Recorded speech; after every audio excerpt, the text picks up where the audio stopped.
Right there. So, Richard, is nice meeting you.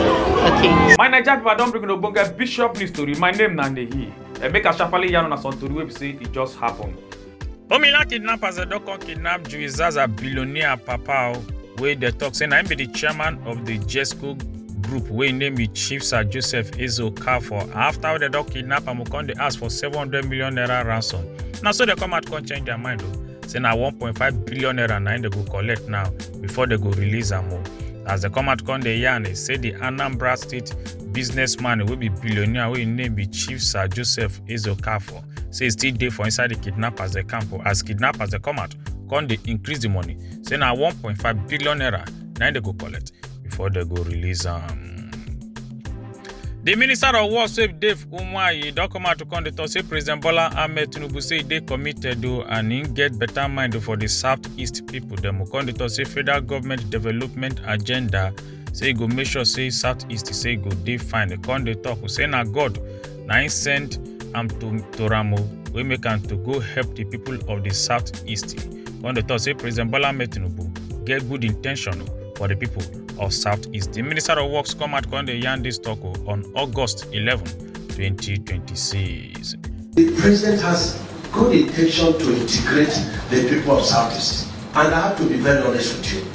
If I'm not a minister from Southeast, we won't be able to get the projects we have gotten. And so it's an intentional by Mr. President. The Lagos State Calabar Police Command don come out come yarn say they don arrest two suspects. The way they thought say they could buy one woman for Ikoyi area of Lagos State. Come remove her body part, come tiftalize also her belongings. The way be say she carry. As they come dey talk, say they commit this crime for inside Ikoyi area of Lagos State. And the name of this suspect them na 32 years old man wey name be Folayiwo Alagbado, and also 33 years old man wey name be Ajibola Obateru. Say na two of them na the join body they commit this crime. As a Calabar Police come dey talk say like this, say they don't arrest two of them. And now Wednesday will be August 12, 2026. Now in the Lagos State Calabar Police come out come yarn this talk. Pastor Olabanjo Felix Good wey they come out come talk saying be former man of God and I dey in charge of the Image of God evangelical and prophetic ministry. In don come out to come change your mind as in come out to become a Christian, come go turn to idol worshipper wey be Ifa worship for inside in state. As they come out to come dey yarn, they say for Ondo State, say the pastor don dump Christianity or come deny Christianity, come go join Ifa worship for inside Ondo State. They make am come talk say like this, say na traditional worshipper and him get in traditional faith. Say na him make am jelly to go face in traditional worship. These men that don't come provoke for a Calabar police officers, them as they come they talk. So almost every time we be say that they drive their Benz, they come out and they come inside. They say Calabar police always they harass them, they stop them, they search up and down as they come provoke. Say on a Wednesday, now they come out come talk August 12, 2026. Say the thing come make them take vessel as they come challenge the Calabar police officers. They will be say they try stop them to come search them. We make one of the Calabar police officers they threaten, say go shoot one of the area boys that we say can't chook mad for on top the matter. And this begin happen for inside Benin City. We made the question the police officers and say whether they're not yet waiting the call about police CP. We just enter inside the two states, come at contact. Say make police officers that made a stop to the harass people up and down.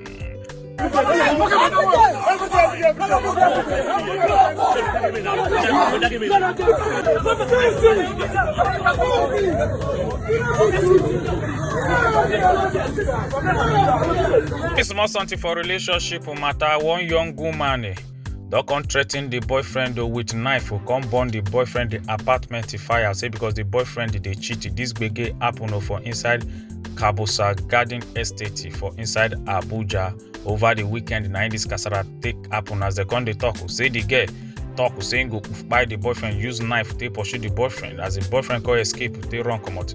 Now so the girlfriend come go burn the house fire. But according to how they hear the story, say the boyfriend no wound for on top this matter. Meanwhile, the house come burn fire completely. He came out and said, me, I destroyed you.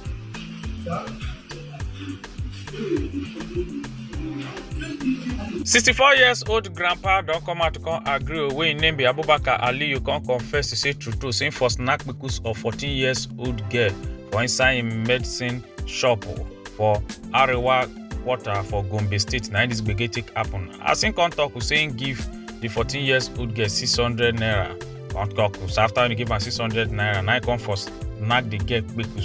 We make a call about police come out contact say they don't arrest this man and they will continue to torchlight the matter to make sure say the man will face the consequences. And this gbege happen on Wednesday, August 12, 2026.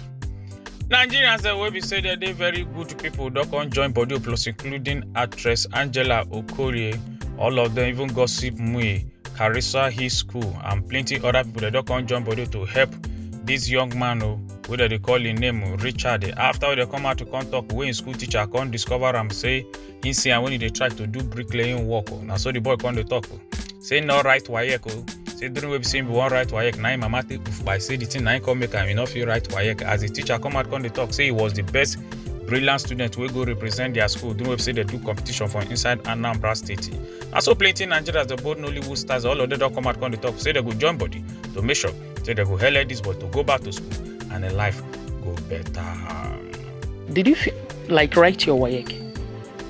I couldn't. You couldn't write your That WAEC. was the period I lost my You lost your mom. You were meant to write your WAEC what year? I was supposed to write it in 2023. Now be small something, they don't come catch one man wey say he go thief for inside Ondo State and I want supermarket wey dey for inside Ondo State for Okitipupa. Now in this gbege take happen as they come catch the man saying go thief-talize perfume. Now me they take catch am come tell am sit down for inside water wey dey opposite the supermarket and na dirty water and I tell am make him sit down for there. As the man come sit down jejely we come show say he already dey guilty say true he not try at all. But they not beat him, they not touch him at all. They just let me sit down for inside the water.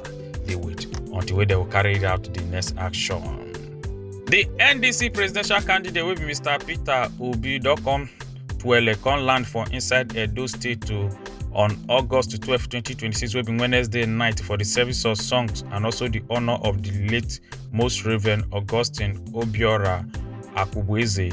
After we say the governor of Edo State come and threaten, say any day we say Mr. Peter Obi go enter inside Edo State, say anything will happen to him, say go face him. But see plenty love, people can't gather him, can't they hail him, some of them they call him, say na him be their president too. But nothing do Peter Obi, in they can't be, and in they very kakaraka.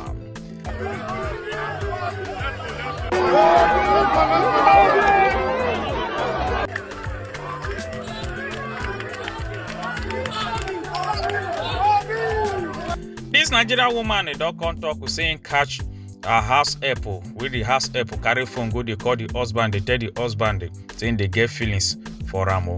Now so the house apple come they go they toast Oga we get the house we make the woman we be the wife of the Oga come they provoke the vessel come they talk so upon as she take the woman to be her own sister, they take care of the woman get man to one tribe they knock with the husband come they talk say as he dey like this now say the woman in go pursue and take come out for inside house. Now the woman I come out to come they narrate all this matter how this house help woman won't try they knock because with the husband. Explain yourself. I never tried this kind of thing. Why you come try with me? Treat me like evil. Please, please. Why you go treat me evil? Please, forgive me. Yes, now Bishop News Club. My name is Nanehi. Make una enjoy your day.